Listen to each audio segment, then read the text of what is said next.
Hello everyone, আসসালামু আলাইকুম সকলকে। সো আজকে হচ্ছে আমরা বোটানির নতুন একটা চ্যাপ্টার শুরু করতে যাচ্ছি, চ্যাপ্টার নাম্বার 6। সো অলরেডি আমরা চ্যাপ্টার নাম্বার 5-এ থ্যালোফাইটা পুরো বিস্তারিত আলোচনা করে ফেলছিলাম, তাই না? তো চ্যাপ্টার নাম্বার 6-এ হচ্ছে বাকি দুটা ডিভিশন, ক্রিপ্টোগ্যামিয়ার বাকি দুটা ডিভিশন, ব্রায়োফাইটা এবং টেরিডোফাইটা নিয়ে আমাদের একটু পড়াশোনা করতে হবে। সো পুরো বোটানি বইয়ের মধ্যে সবচেয়ে ছোট চ্যাপ্টার হচ্ছে চ্যাপ্টার নাম্বার 6। আমরা দুইটা লেকচারের মাধ্যমেই এই চ্যাপ্টারটা শেষ করে ফেলতে পারবো, ওকে? তো আজকে হচ্ছে আমাদের প্রথম লেকচার। আজকে আমরা ব্রায়োফাইটার টপিকটা একটু পড়বো। ব্রায়োফাইটার টপিকটা খুবই ছোট, খুব সামান্য কিছু টপিক আছে। আজকে আমরা হয়তো 30 মিনিট বা 40 মিনিটের মধ্যে লেকচারটা শেষ করে ফেলতে পারবো, ওকে? আচ্ছা, তো চলো আমরা স্টার্ট করতে পারি। পরীক্ষার জন্য আমাদের এইচএসসি পরীক্ষা বলো বা টেস্ট পরীক্ষা বলো, এইগুলোর জন্য আবার এই টপিকটা, ব্রায়োফাইটার টপিকটা আবার লেস ইম্পর্টেন্ট তুমি বলতেই পারো, তাই না? খুব কম টপিকে আছে। তাও হচ্ছে আমাদের যতটুকু না পড়লেই না, আমরা সেটা কভার করার চেষ্টা করব। ঠিক আছে, তো চলো আমরা স্টার্ট করতে পারি।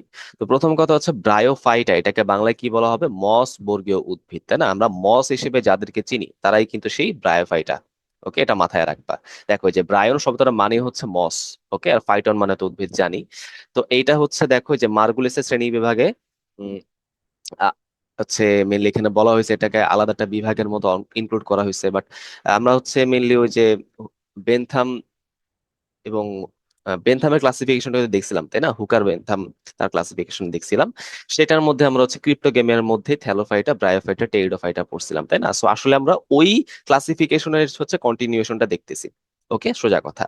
আচ্ছা, ব্রায়োফাইটার প্রজাতির সংখ্যা কত বলো তো? ওয়ালেস, স্যান্ডার্স এবং ফার্ল, তারা তিনজন বিজ্ঞানী, তারা বলছেন হচ্ছে ব্রায়োফাইটা 15,600টা পাওয়া যেতে পারে, এরকম 15,600 প্রজাতি কিন্তু আছে। তো মাথায় রাখবা, ব্রায়োফাইটার প্রজাতির সংখ্যা কত? 15,600।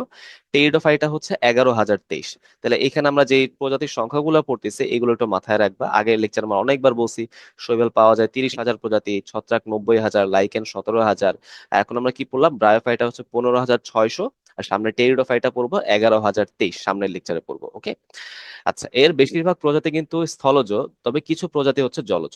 সো প্রজাতি স্থলজ জলজ যাই হোক না কেন, তাদের যৌন জননের জন্য অবশ্যই তাদের পানির উপর নির্ভরশীল থাকতে হয়। ঠিক আছে, কারণ তাদের স্পোর বলো বা গ্যামেট বলো, এগুলো কিন্তু অবশ্যই পানিবাহিত হয়। বুঝতে পারছো? এটা কিন্তু মাথায় রাখবা। এই জন্য ব্রায়োফাইটাকে উভচর উদ্ভিদও বলা হয়।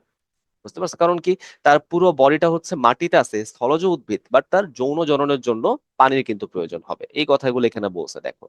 এই যে এখানে নিষেক ক্রিয়া সম্পন্ন করতে পানির প্রয়োজন হয়। ওকে, এইটা হচ্ছে এই চ্যাপ্টারের বা এই অংশের সবচেয়ে গুরুত্বপূর্ণ একটা প্রশ্ন। উভচর উদ্ভিদ আমি কেন বলতেছি? উভচর না প্রাণী হয়, তাই না? ব্যাং, স্যালামান্ডার এইসব হয়, উদ্ভিদের কি উভচর হয়? এই যে আমরা দেখলাম উভচর হইতে পারে। বিজ্ঞানী ব্রাউন হচ্ছে ব্রায়োফাইটার নামটা ব্যবহার করছেন।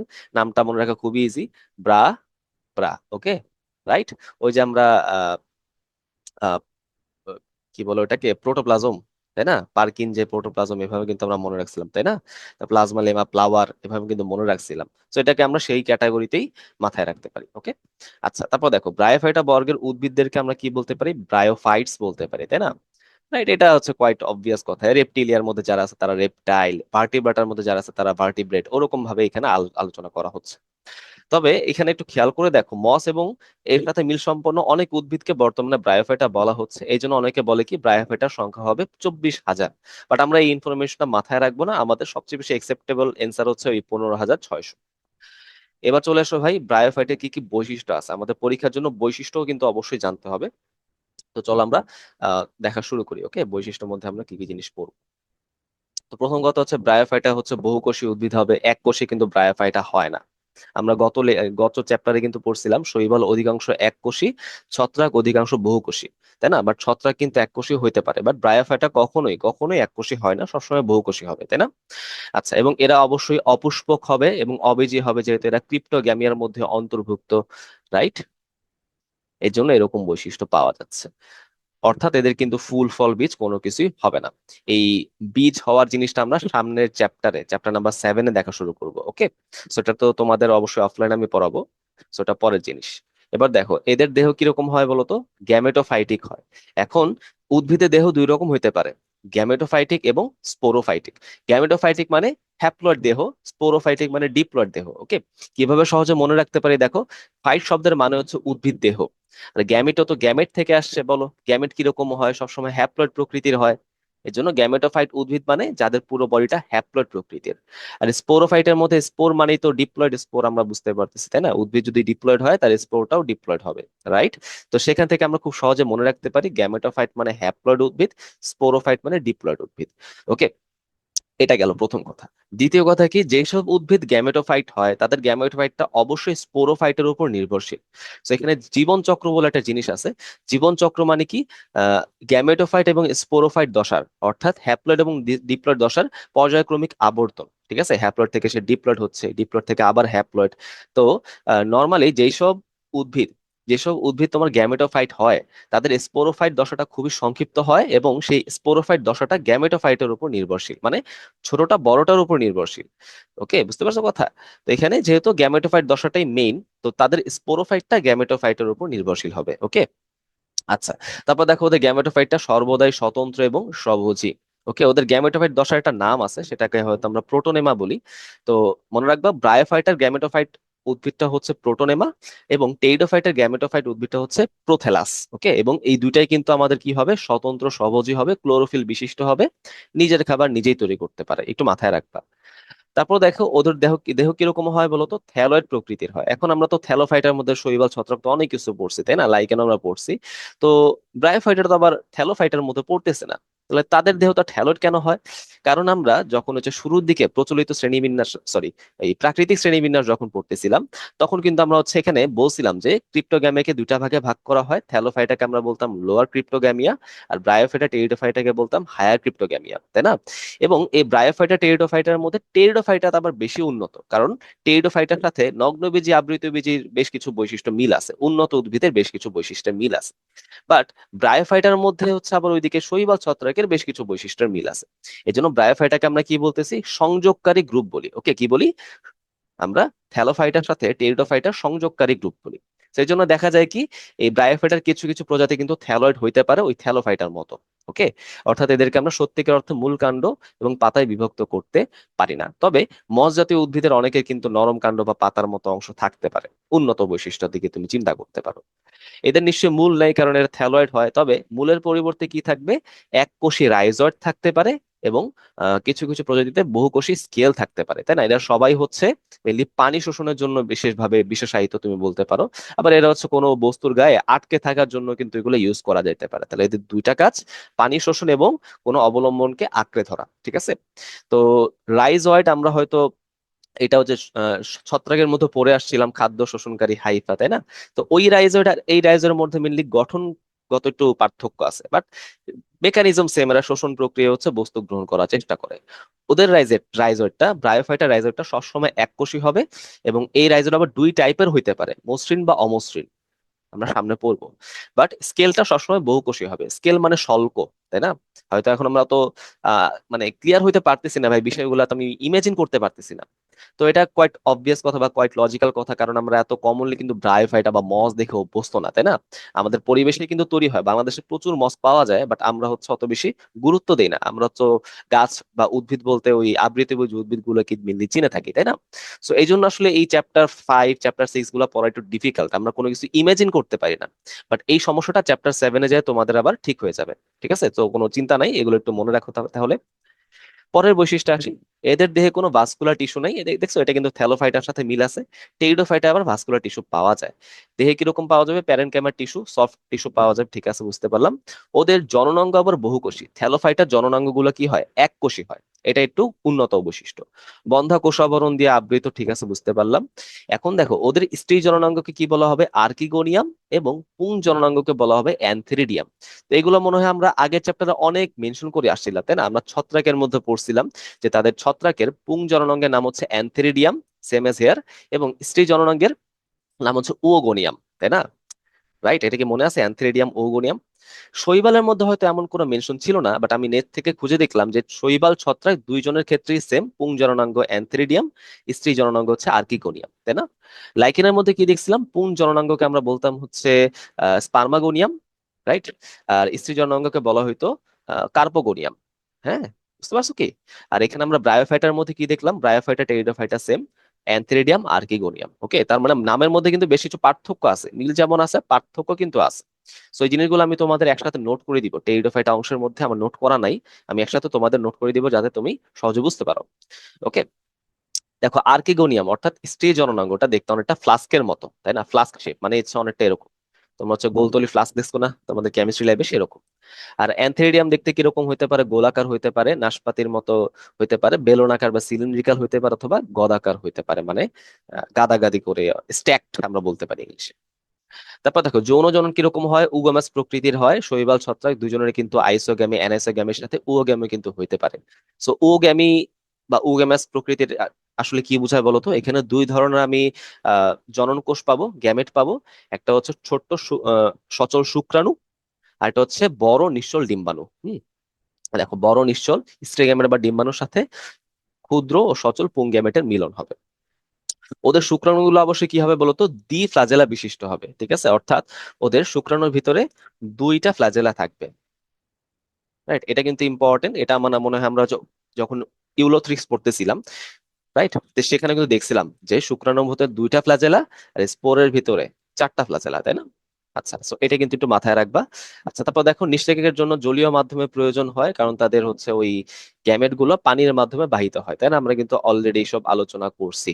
হ্যাঁ, দেখছো যে পানির সাহায্য ছাড়া তাদের জনন বৃদ্ধি বিকাশ এইসব হয় না। সেখানে হচ্ছে আর এইগুলা আমার মনে হয় যে আলাদা করে লেখার কিছু নাই। দেখো যে শুক্রাণু পানিতে সাঁতার কেটে ডিম্বাণুর কাছে পৌঁছায়, এই জন্য অবশ্যই পানি দরকার। এছাড়া ওরা জলজ উদ্ভিদের মতো পানি শোষণ করে, এবং জলজ উদ্ভিদের মতো তাদের বায়ুরন্ধ্র থাকে। এগুলো জাস্ট দেখতে পারো, এগুলো নট সো ইম্পর্টেন্ট। মেইনলি কথা হচ্ছে নিষেকের কথাটা। ওকে, বুঝতে পারছো? আচ্ছা, তারপর দেখো তো ভ্রূণ বহুকোষী হবে এবং ভ্রূণ স্ত্রী জননাঙ্গের অভ্যন্তরে থাকে, তাহলে এটাও কিন্তু থ্যালোফাইটার সাথে মিললো না।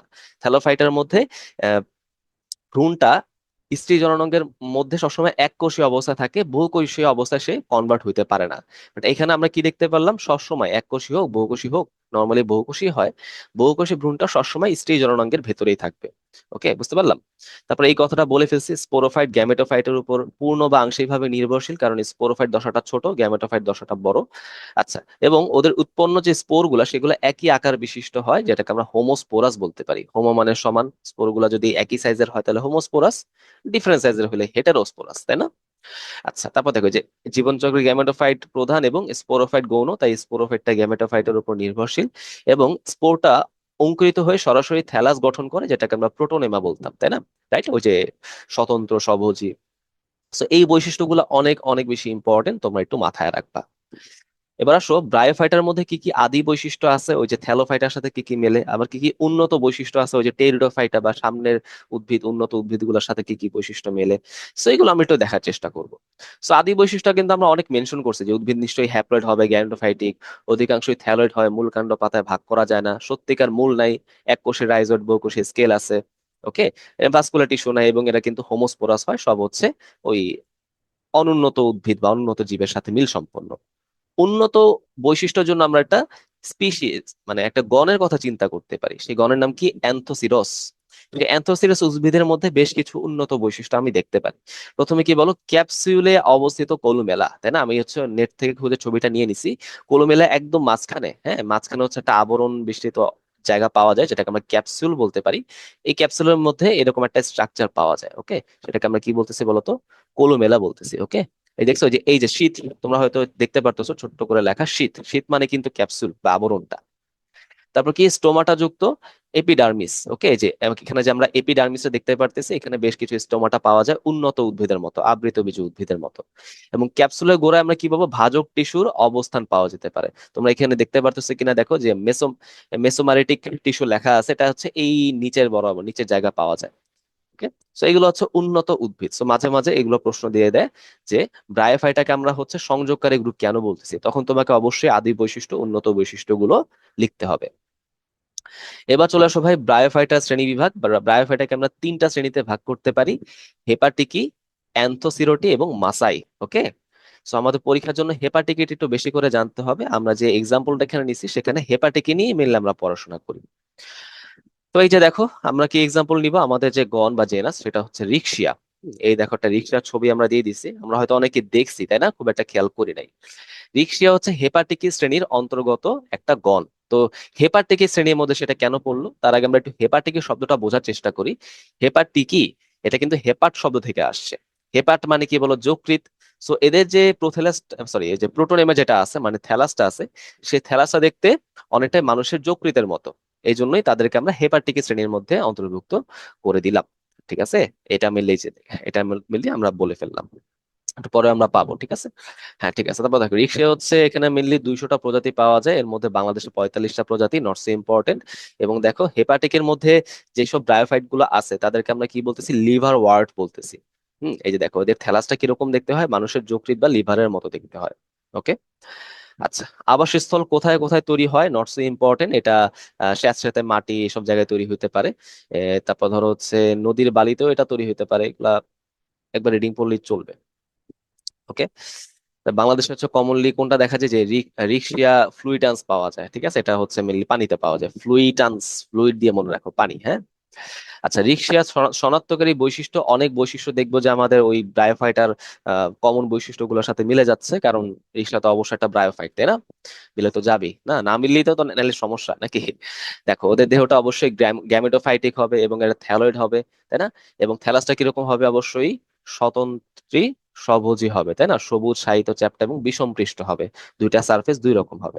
চ্যাপ্টা মানে তো ফ্ল্যাট, তাই না? ফ্ল্যাট জিনিসের দুইটা সারফেস থাকে, যদি দুইটা সারফেস হচ্ছে দুই রকমের হয় তাহলে সেটা হচ্ছে বিষম পৃষ্ঠ। রাইট, যে আমরা লাইকেনের মধ্যে কিন্তু এইসব পড়ছিলাম। এবং দেখো থ্যালাস হচ্ছে দ্যাগ্র শাখা বিশিষ্ট। দ্যাগ্র মানে কি, ডুপ্লেট বা দুই, বুঝতে পারছো? অর্থাৎ থ্যালাসের অনেকগুলো শাখা থাকবে, সেই শাখার মাথাটা দুইটা ভাগে ভাগ করা থাকবে। এই দুইটা ভাগে ভাগ করা শাখাগুলোকে আমরা দ্যাগ্র শাখা বলি, হ্যাঁ। প্রতি শাখার মাথায় খাঁজ যুক্ত, আসলে খাঁজ আছে বলেই তো দুইটা শাখা, মানে দুইটা ভাগে ভাগ হয়ে গেছে শাখাগুলা, বলা যায় না? অবশ্যই বলা যায়। তুমি যদি এখানে একটু ছবিটা দেখার চেষ্টা করো, এই যে দেখো ছবিটা, তাই না?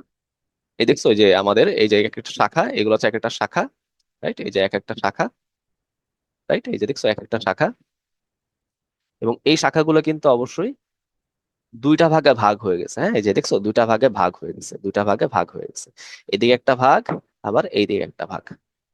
ওকে, বোঝা গেল বিষয়টা? আমরা এটা নিয়ে আবার বিস্তারিত আলোচনা করতেছি, তোমাদের এই জাস্ট একটু বুঝাই নিলাম। তারপর দেখো এই যে দুই ধরনের জিনিস পাওয়া যাচ্ছে, রাইজয়েড, মসৃণ অমসৃণ, এবং কি বহুকোষী, স্কেল বা শল্ক, আমরা জানি এসব। স্পোরোফাইট হচ্ছে গ্যামেটোফাইটের উপর নির্ভরশীল, জানি। এবং অভ্যন্তরীণ টিস্যুর উপরের পৃষ্ঠের দিকে দণ্ডায়মান কিছু ফটোসিনথেটিক অঞ্চল পাওয়া যায়, এটা হচ্ছে আমরা রিক্সায় যখন অন্তর্গঠনটা পড়বো, থেলাসটা যখন আমরা কেটে দেখবো তখন আমরা একটু ভালো করে বুঝতে পারবো, এখন হয়তো বুঝতে পারতেছি না।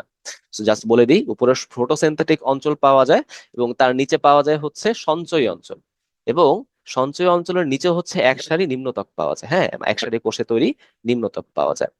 আচ্ছা, স্ত্রী জননাঙ্গ আর্কিগোনিয়াম, পুং জননাঙ্গ অ্যান্থেরিডিয়াম, এবং স্পোরোফাইট, হোমোস্পোরস, আমরা এসব জানি, তাই না? আর্কিগোনিয়াম দেখতে ফ্লাস্কের মতো, রাইট? বানানটা ঠিক করি একটু, ফ্লাস্কের মতো। এবং অ্যান্থেরিডিয়াম হচ্ছে নাশপাতের মতো, বা গোলাকার ডিম্বাকার, এসব আমরা পড়ছি কিন্তু, না আলাদা করে দরকার, কিছু দেখার দরকার নাই। আচ্ছা, বাহ্যিক গঠন এটা মাঝে মাঝে দিয়ে দেয়, সো এটা একটু আকার প্র্যাকটিস করবা, দেখতে খুবই ইজি, যেহেতু আমরা বলে ফেলছিলাম এটা কি হয় বলতো, চ্যাপ্টা শায়িত হয়, ফ্ল্যাট হয়। এবং এটা দেখতে অনেকটা গোলাপের পাপড়ির মতো, তাই না? তুমি যদি একটু চিন্তা করে দেখো, গোলাপের পাপড়িকে তুমি যদি কেটে ফ্ল্যাট করে আনো, তাহলে দেখতে অনেকটা সেরকম হবে। এই জন্য তার থ্যালাসটাকে আরেকটা কি নামে ডাকা যায় বলতো, রোজেট নামে ডাকা যায়। ঠিক আছে, রোজেট নামে ডাকা যেতে পারে।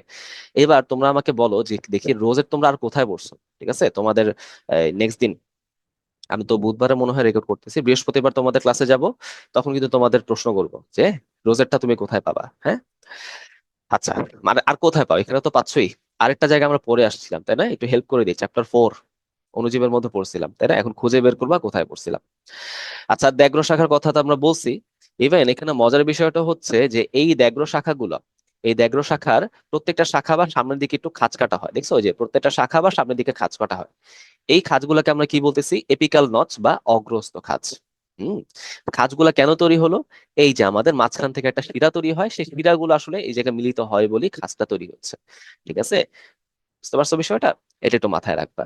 সো এই কথাগুলো এখানে বলা হয়েছে, দেখো রিক্সায় গ্যামেটোফাইটিক হবে, সবুজ সাহিত্য বিষম পৃষ্ঠ, দ্যাগ্র শাখা বিশিষ্ট, আমরা এসব জানি। তারপর দেখো রিক্সার থ্যালাসটা কিরকম হয়, একত্রে গোলাপের পাপড়ির মতো দেখতে হয়, তাই এটাকে আমরা রোজেট বলি, এটাও আমরা জানি। এই যে এটার মধ্যে কি আছে, লম্বা লম্বা ভাবে মধ্য শিরা থাকে, শিরা বরাবর লম্বা খাঁজ থাকে, এই যে শিরাগুলা বরাবর এখানে একটা এরকম, সরি, লম্বা খাঁজ পাওয়া যায় না, এই যে আমি এখান থেকে দেখাই যেরকম ভাবে একটা লম্বা খাঁজ পাওয়া যায়। এটা আসলে হাত দিয়ে ধরলে তুমি সুন্দর করে বুঝতে পারবা, হ্যাঁ, ছবি থেকে হয়তো বোঝা যাচ্ছে না। এবং প্রতিটি শাখার সামনে আবার অগ্রস্ত খাঁজ পাওয়া যায়, এগুলো আমরা পড়ছি। তারপরে যে বহুকোষী স্কেল, এককোষী, রাইজ, হোয়াইট, মসৃণ, অমসৃণ আমরা জানি এদের কাজ কি, মাটির সাথে আটকিয়ে রাখে বা অবলম্বনের সাথে আটকিয়ে রাখে। এরা মিলে মাটিতেই তৈরি হয়, তাই না? আমরা শৈবাল বা ছত্রাক, লাইকেন এগুলো তো দেখছি মাটি ছাড়া আরো বিভিন্ন জায়গায় তৈরি হতে পারে, বাট নর্মালি ব্রায়োফাইটা মাটিতেই তৈরি হয়, স্থলজ গুলা। ওকে। এবং দেখো পানি থেকে মাটি থেকে পানি এবং খনিজ লবণ শোষণ করার কাজও কিন্তু তারা করে থাকে। তারপর দেখো রিকশিয়ার হচ্ছে গ্যামেটোফাইটের উপর নির্ভরশীল হবে স্পোরোফাইটটা আমরা জানি। এবং শুধুমাত্র গোলাকার ক্যাপসুলে গঠিত, যা থ্যালাসিনে মজুত থাকে, স্পোরোফাইটটা আর কি। সো এগুলো না পড়লে চলবে, মানে রিডিং পড়তে পারো, ছবিটা আঁকবা, ছবির সাথে রিলেভেন্ট যে ইনফরমেশন গুলা সেগুলো মুখস্থ রাখতে পারলেই চলবে। আচ্ছা, এবার চলে আসো ভাই, রিক্সিয়ার অভ্যন্তরীণ গঠন। এইটা হচ্ছে এই টপিক থেকে, এই চ্যাপ্টারের এই ব্রায়োফাইটার টপিক থেকে সবচেয়ে বেশি গুরুত্বপূর্ণ সিকিউ টপিক। ওকে, এটা তোমরা খুব ভালো করে পড়বা, ছবিটা আঁকা শিখবা। তো তুমি যদি রিক্সিয়ার যে প্রোটোনেমাটা আছে, থ্যালাসটা, তাকে তুমি যদি প্রস্থচ্ছেদ করো, তাহলে তুমি এরকম তিনটা পৃথক পৃথক অঞ্চল পাবা।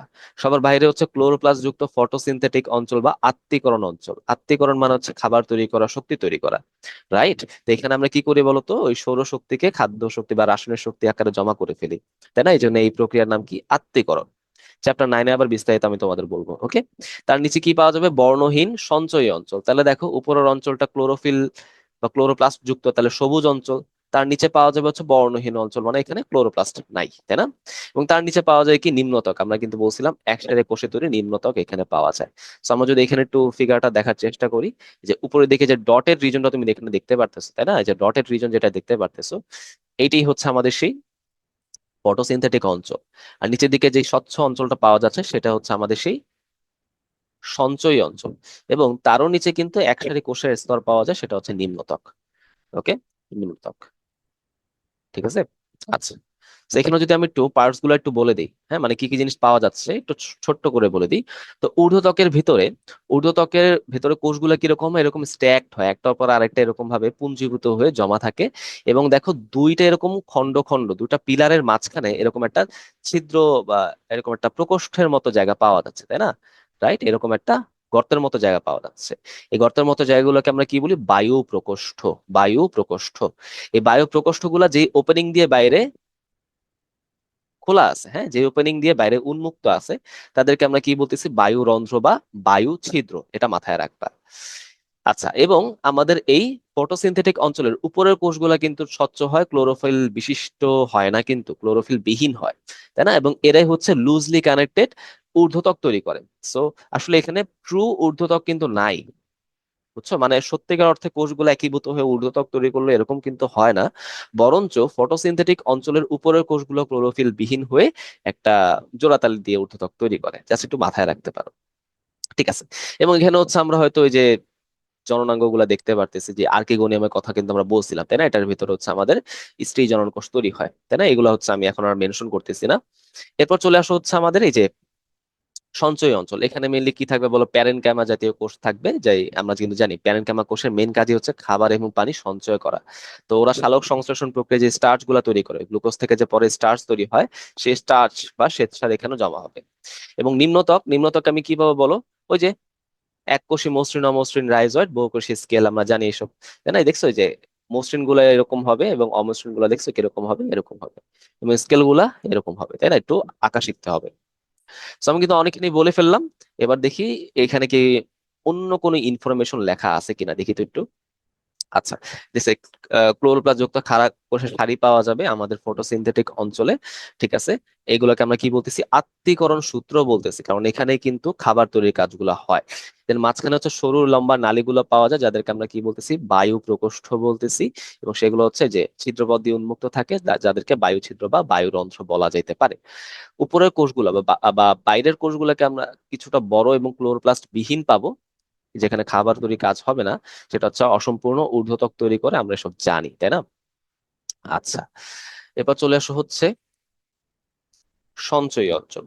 সঞ্চয়ী অঞ্চলের কথা আমরা অলরেডি বলে ফেলছি, নতুন করে বলার কিছুই নাই। এটা হচ্ছে কয়েক সারি প্যারেনকাইমা কোষ দিয়ে তৈরি হবে, এবং এখানে হচ্ছে যে শ্বেতসার জাতীয় পদার্থ জমা থাকবে। আর নিম্নত্বক দেখো যে একসারি প্যারেনকাইমা জাতীয় কোষ নিয়ে তৈরি হবে, এখানে হচ্ছে রাইজোইড আর স্কেল পাওয়া যাবে, এসব আমরা জানি, তাই না? চলে আসো ভাই জনন। জননটা খুব একটা লাগবে না, জাস্ট তুমি সংক্ষেপে জেনে রাখবা। অঙ্গজ জনন কিভাবে হইতে পারে বলো তো? এটা মেনলি হইতে পারে হচ্ছে, দেখো যে থ্যালাসের পেছনের অংশ যদি মারা যায়, তাহলে অগ্রভাগের প্রতিটি শাখা স্বতন্ত্র হয়ে রিক্সিয়া হিসেবে আত্মপ্রকাশ করে। হয়তো বুঝতে পারে না বিষয়টা কি, যে রিক্সা কিন্তু নর্মালি অঙ্গজ জনন করে না, নর্মালি করে না, ঠিক আছে? বাট যদি এরকম হয় কোনো কারণে তার বডির একটা অংশ পচে যাচ্ছে বা নষ্ট হয়ে যাচ্ছে, মারা যাচ্ছে, ক্ষতিগ্রস্ত হয়েছে, তখন তারা কি করে, তার সুস্থ যে অংশটুকু আছে, তাই না, সেই অংশের শাখাগুলোকে তারা সেপারেট করে ফেলে। পরবর্তীতে অনুকূল পরিবেশে প্রত্যেকটা শাখাকে থেকে একটা একটা করে রিক্সিয়া তৈরি হবে। হুম, এটাই মেনলি বোঝানোর চেষ্টা করা হচ্ছে। রাইজের অগ্রভাগে হচ্ছে গিমা এবং থ্যালাসের উপরে কি থাকে, টিউবার। এখান থেকে হচ্ছে উপবৃদ্ধি তৈরি হয়ে অনেকটা মুকুলের মতো তৈরি হয়ে উদ্ভিদ সৃষ্টি হতে পারে, নতুন থ্যালাস তৈরি হতে পারে। ওকে, তার মানে গিমা পাওয়া যাবে রাইজর থেকে, টিউবার পাওয়া যাবে থ্যালাস থেকে, জাস্ট একটু জানলেই চলবে। আর যৌন জনন আমরা যে আর্কিগোনিয়াম অ্যানথেরিডিয়াম অনেক কিছু বলছি। পুং জননাঙ্গের নাম অ্যানথেরিডিয়াম, স্ত্রী জননাঙ্গের নাম আর্কিগোনিয়াম, তাই না? এবং দেখো অ্যানথেরিডিয়াম হচ্ছে নাশপাতি আকৃতির হইতে পারে, গোলাকার, ডিম্বাকার, অনেক কিছু হইতে পারে। এবং এখান থেকে হচ্ছে দ্বি ফ্লাজেলা বিশিষ্ট শুক্রাণু পাওয়া যাবে। আর্কিগোনিয়াম ফ্লাক্স আকৃতির হয়, সেখান থেকে নিশ্চল ফ্লাজেলা বিহীন ডিম্বাণু পাওয়া যাবে, তাই না? এগুলো আমরা জানি। তারপর দেখো যে শুক্রাণু হচ্ছে পানি চালিত বা জল চালিত হয়ে জলের মাধ্যমে আর্কিগোনিয়ামে গিয়ে সেখানে হচ্ছে ডিম্বাণুকে নিষিক্ত করে, কয়টা অবভিয়াস কথা। সেখান থেকে ডিপ্লয়েড হচ্ছে জাইগোট তৈরি হয়, সেটা কিন্তু বিভাজন হয়ে সেটা হচ্ছে পূর্ণাঙ্গ স্পোরোফাইট বা, হ্যাঁ বুঝতে পারছো, পূর্ণাঙ্গ উদ্ভিদ তৈরি করতে পারে। রাইট, এই যে দেখো স্পোরোফাইটটা আবার ক্যাপসুলে সীমাবদ্ধ থাকে, এটার মধ্যে পরে স্পোর তৈরি হয়। স্পোর গুলো হোমোস্পোরাস টাইপের হয়। তো প্রশ্ন হইতে পারে, ভাই স্পোর তৈরি করার কি দরকার, স্পোর না অযৌন জননে হয়? আসলে বিষয়টা হচ্ছে, নিষেকের আগে যে স্পোরটা থাকে, সেটা আলটিমেটলি অযৌন জনন প্রক্রিয়ায় নতুন করে জীব তৈরি করে, উদ্ভিদ তৈরি করে। বাট নিষেকের পরে জাইগোট থেকে যে স্পোরটা তৈরি হয়, সেটা কিন্তু অযৌন জননের অংশ না। এখান থেকে যতগুলো স্পোর তৈরি হবে, সবাই হচ্ছে আলাদা করে আবার নতুন উদ্ভিদ তৈরি করতে পারে। বুঝতে পারছো? এবং ওকে, বিষয়টা কি ক্লিয়ার?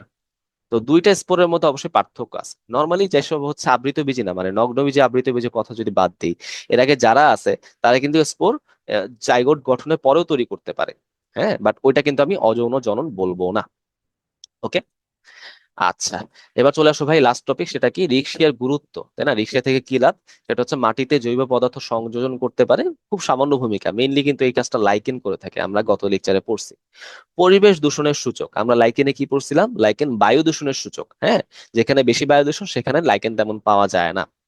রিক্সিয়া হচ্ছে বায়ু দূষণ বলো, পানি দূষণ, মাটি দূষণ, এইগুলোর সূচক। কারণ আমরা জানি রিক্সিয়া মাটিতে তৈরি হয়, পানির উপর গুরুত্বপূর্ণ ভূমিকা আছে। কোনো জায়গায় যদি পানি দূষিত অবস্থায় থাকে অথবা মাটি যদি অনেক বেশি দূষণ হয়, সেই জায়গায় কিন্তু অত বেশি পরিমাণ রিক্সিয়া পাওয়া যায় না। হুম।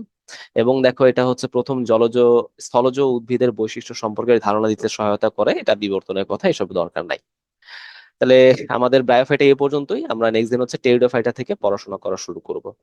ঠিক আছে? ওকে, সবাই ভালো থাকো।